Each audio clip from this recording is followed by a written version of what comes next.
ကြည်မြောက်ပါဒီနေ့တော့ပါသုဒ္ဓရဏမင်းကြီးဟာ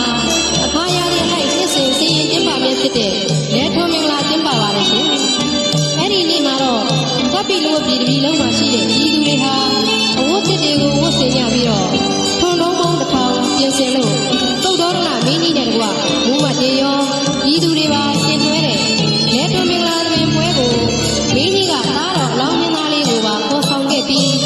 အရေးအဝါဒကောင်းလို့နဲ့သူ့တပြေပင်ကြီးရဲ့အောက်မှာကမလာကင်းပြီးတော့သားတော်ကိုကောင်းမွန်စွာထားပါတယ်။တင်းနေကလကမျက်နှာကျက်တို့ကိုလည်းတက်ဆင်ပြီးအဆောက်အနေတို့နဲ့လုံခြုံအောင်ထားလို့မင်းကြီးဟာကိုတော်တိုင်းလဲထွန်းမင်္ဂလာကျင်းပရာကိုကြွစီလို့သွားပါတယ်။ဒီကိုတော်အလောင်းတော်မင်းသားလေးကိုစောင့်ကြပ်နေတဲ့ချင်းတော်တွေဟာလဲထွန်းမင်္ဂလာတွေကိုကြည့်ကြကြတာနဲ့တင်းနေကလကအတွင်းကအပြင်ကိုထွက်သွားကြမှာကိုတော်မြတ်ရဲ့အလီပစုံတရားမှမရှိပဲ